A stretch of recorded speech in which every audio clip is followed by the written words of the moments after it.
যেহেতু এটার হাইট বেশি, সেজন্য আপনাকে সাইজটা খুব ভালোভাবে খেয়াল করতে হবে। সাইজ। আসসালামু আলাইকুম প্রিয় দর্শক, আশা করি সকলে ভালো আছেন। যে যেখান থেকে আজকের ভিডিওটি দেখতেছেন সবাইকে স্বাগত জানাচ্ছি আমাদের নতুন আরেকটি ভিডিওতে। প্রিয় দর্শক, আপনারা দেখতে পাচ্ছেন আমি স্ক্রিনে একটি ভিডিও চালিয়েছি এবং এখানে দেখা যাচ্ছে ঢালাই করার সময় শাটার ফেল করছে। তো শাটার কেন ফেল করছে সেটা যদি একটু ভালোভাবে চিন্তা করলেই বোঝা যাবে এখানে আসলে প্রবলেমটা কোথায় ছিল। আপনারা দেখতে পাচ্ছেন সব জায়গায় ঠিক আছে, শাটারটা এমন জায়গায় ফেল করছে যেখানে আহ ছাদটি ডাবল হাইটের ছিল। ঠিক আছে, এটা হচ্ছে দ্বিতীয় তলা আগে ঢালাই করছে, এখন তৃতীয় তলা ছাদ ঢালাই করছে এবং যেখানে ফেল করছে দেখা যাচ্ছে এখানে ডাবল হাইট ছিল। তো এই জায়গাটাই সবসময় প্রবলেমটা হয়। দেখুন এখানে যদি আপনার 10 ফিটের হাইট গুলা হয়ে থাকে সেক্ষেত্রে কোনো সমস্যা হয় না, যদি ভালোভাবে ব্রেসিন টেসিন গুলো খুব ভালোভাবে বাইন্ডিং করা হয় এবং হচ্ছে প্রপারলি যদি বাঁশগুলো ঠিকঠাক মতো থাকে তাহলে সমস্যা হয় না। কিন্তু যদি ডাবল হাইট হয়, যেমন দেখা যাচ্ছে 20 ফিট হাইটে ঢালাইটি হচ্ছে, তখন আপনি 20 ফিট হাইটের যে ব্যাম্বো প্রপস গুলা ব্যবহার করতেছেন তখনই আপনাদেরকে সতর্কতাটা অবলম্বন করতে হবে।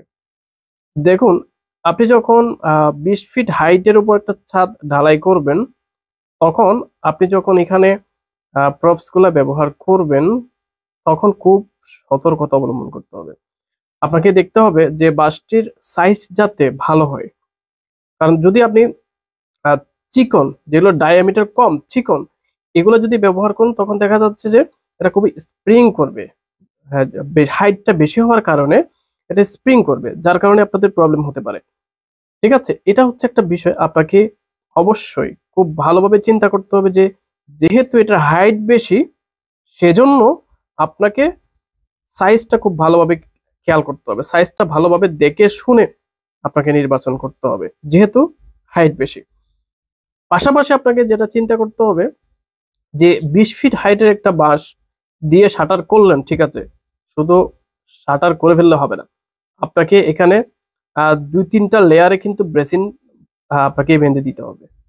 শুধু এক লেয়ারে দিলে হবে না, 2-3টা লেয়ারে আপনাকে এটাকে আহ, বেঁধে দিতে হবে, যাতে কোনোভাবে বাঁশগুলোকে স্লাইড না করে ঢালাই করার সময়, যাতে কোনো কোনো একটি প্রপস যাতে কোনোভাবেই স্লাইড না করে, এটা খুব ভালোভাবে চিন্তা করতে হবে। যদি দেখা যায় কোনো একটি প্রপস ফেল করলো, যে কোনো একটা প্রপস যদি ফেল করে পাশাপাশি দেখা যাচ্ছে যে এর পাশেরটা ফেল করতে পারে, এটার জন্য খুব ভালোভাবে আপনাদেরকে বেসিনগুলো কয়েকটি লেয়ারে কিন্তু আপনাদেরকে দিতে হবে। ঠিক আছে, এটা খুব ভালোভাবে আপনাদেরকে ফলো করতে হবে। খুব ভালোভাবে এই জিনিসটি লক্ষ্য করতে হবে। যদি দেখা যাচ্ছে যে আপনারা নর্মালি বাঁশ দিয়ে ঢালাইয়ের কাজগুলো করেন, এর পাশাপাশি যদি আপনারা আর একটু হাই কোয়ালিটির কাজ করেন, যেগুলোতে আমরা আই জয়েস্ট ব্যবহার করে থাকি, সেক্ষেত্রে কোনো প্রবলেম নাই। সেক্ষেত্রে দেখা যাচ্ছে আপনার শাটার করে শাটারের উপর আবার অন্যভাবে দ্বিতীয় স্টেজে শাটারটা করলে হয়ে যায়, এটা অন্য বিষয়।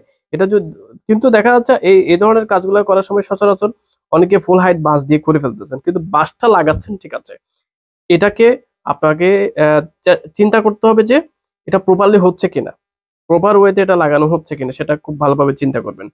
আর পাশাপাশি আপনারা চেকটা খুব ভালোভাবে একটা ইঞ্জিনিয়ারকে দিয়ে চেক করাবেন। আপনার কাজটা ঢালাই করবেন, কিন্তু এর আগে আপনাকে ভালোভাবে সবকিছু জিনিস, শাটারটা ঠিক আছে কিনা, হ্যাঁ, তারপর যে প্রপস গুলো লাগানো হয়েছে এগুলো প্রপারলি হচ্ছে কিনা, এই জিনিসটা খুব ভালোভাবে ইঞ্জিনিয়ারকে দিয়ে চেক করাবেন। তাহলে হয়তো আপনারা এই ধরনের প্রবলেম গুলা থেকে বাঁচতে পারবেন। অন্যথায় দেখা যাচ্ছে যে আপনারা আপনাদের মতো কাজ করতেছেন, করেই ফেলতেছেন কিন্তু প্রবলেমটা কোনো না কোনো সময়ে প্রবলেমটা হয়ে যায়। ঠিক আছে, সো আশা করি আপনারা বুঝতে পারছেন। যখন ফুল হাইট শাটার করবেন খুব খেয়াল করবেন, ফুল হাইট যখন শাটার করবেন অবশ্যই খুব ভালোভাবে সতর্কতা অবলম্বন করে কাজগুলো করবেন।